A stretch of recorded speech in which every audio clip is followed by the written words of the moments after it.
Hello everyone, this is Wacky Wacko 4 with Real McCoy Games, and today we are providing the Satisfactory Showcase, where we show you how to create a close to 100% efficiency reinforced iron plate mini factory. This factory will provide 15 reinforced iron plates per minute, and is self-sufficient with the exception of the power. Here's the parts list for today. Everything you will need to build this for yourself, plus or minus a few small items if your belts do not line up exactly as ours do. We will provide still shots of the completed build on our Patreon if you'd prefer to look over those to help build this yourself. As you can see, we have already built 3 extractors of iron that feed into 6 smelters. This should be really easy to replicate. A tip for those who are new: the cement foundations really help align everything, but if you do not have the cement available, holding down the control key by default helps align your buildings and belts. We will quickly build out our next section and be right back to show you how it's done.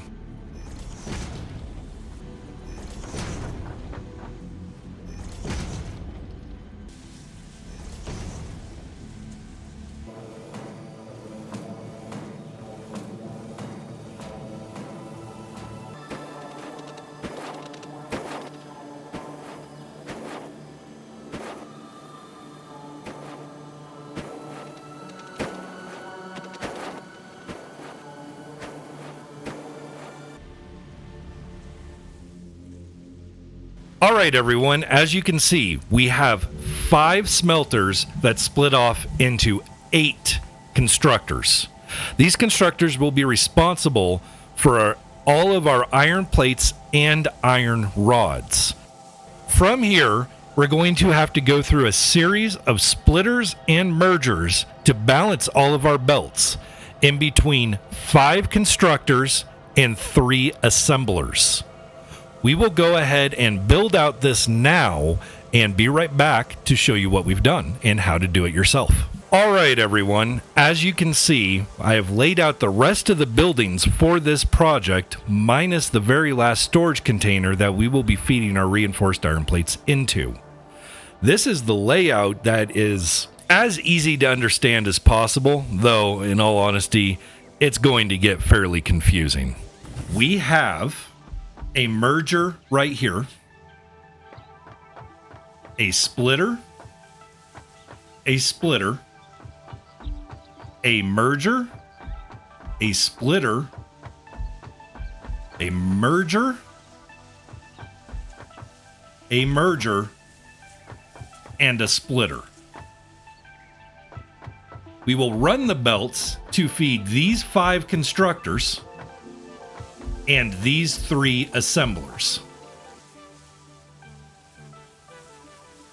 I will go ahead and start laying the belts out now.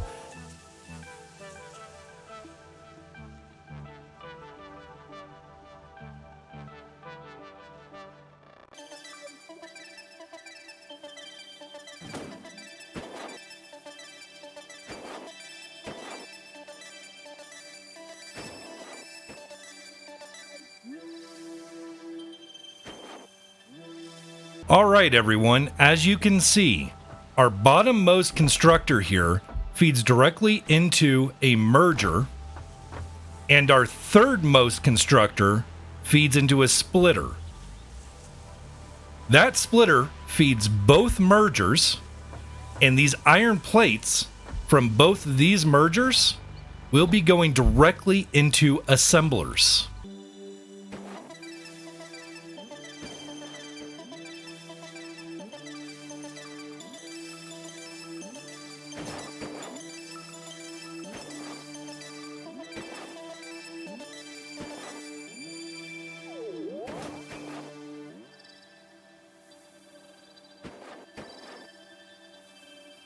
Alright everyone, we have now utilized our splitters and mergers for that second layer to finish feeding our first 3 constructors.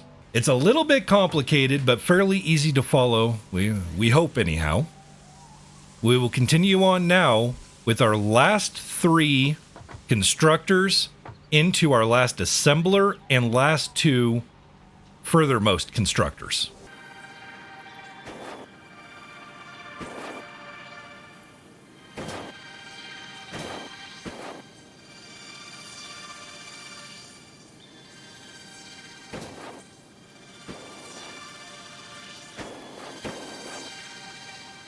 Alright everyone, we have finished setting up the belts for our last 3 constructors here. As you can see, the furthermost one and this one right here feed together into a merger that goes straight into an assembler at the far end. This constructor here, however, feeds into a splitter that goes to our last 2 constructors on this end. This is what will be making our screws. Now, we will go ahead and do our very last bit of belt work between our last set of constructors and our assemblers to evenly balance our screw output so that we can get the most out of our plates.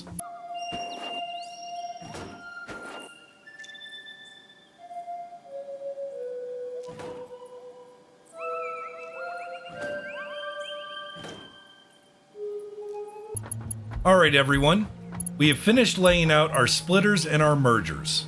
Our last 2 constructors over here go into a merger that will go into our last assembler. Our first 3, however, will need to go through these 2 mergers on each end, as well as this splitter, in order to evenly populate our assemblers with screws. I'll finish setting that up now so you can see how it's done.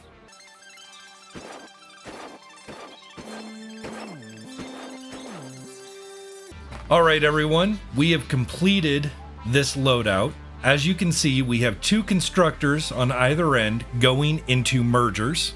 We have our middle constructor here going into a splitter that then combines on either side and straight into both assemblers. We now have this loadout complete.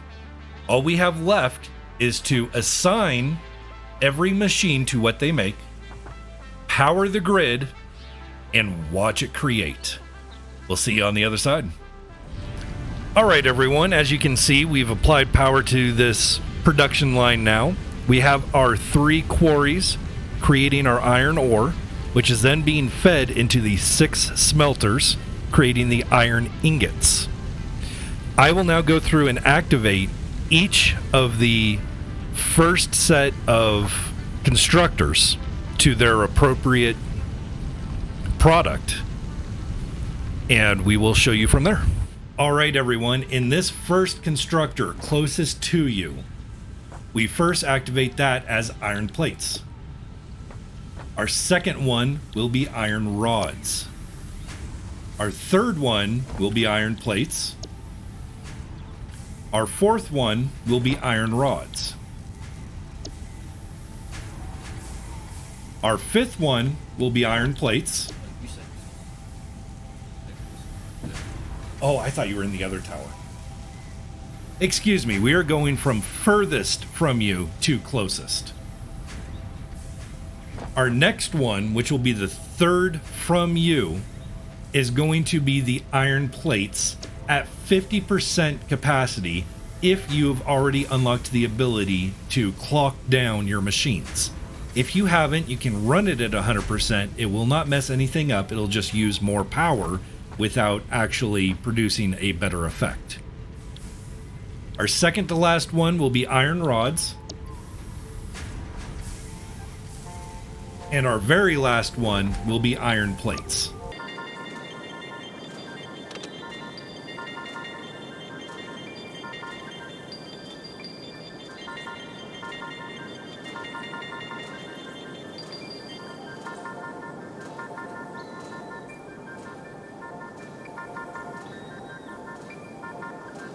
Alright everyone, as you have now seen, the belts are starting to back up with the correct product on each one.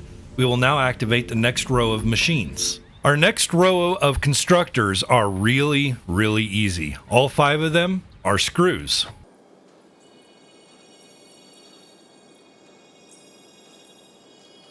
Now that we have our screw assembly started, you can see them starting to feed in, we can now activate our assemblers. And each assembler, of course, will be the reinforced iron plate.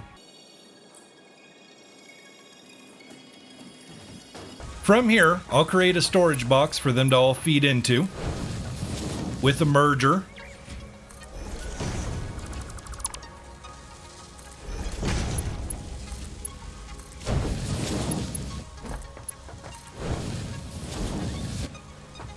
and watch them feed in. All right, everybody.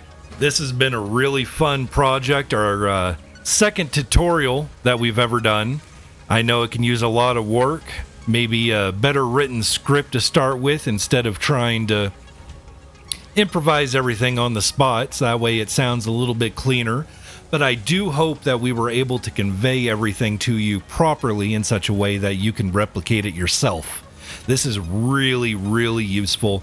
Everything is Mark 1. You can access it all really early game as long as you can find a spot of at least 3 iron ores of normal quality. It just makes making iron plates or reinforced iron plates really, really simple. And then belting them back to your base or just stopping off here to grab a handful every time you need one. It's a lot of fun. And we had a lot of fun making this video. I really hope that you've enjoyed it. Thank you so much for watching. Please like and subscribe if you don't want to miss any future videos.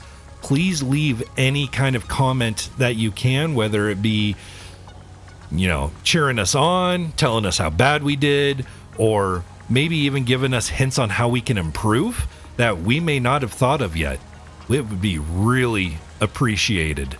We do plan on releasing more videos along these lines where we find the most optimum way to make something that is fairly complicated in Satisfactory, breaking it down for you and showing you how to do it. We can't wait. I hope you can't either. Thank you so much for watching.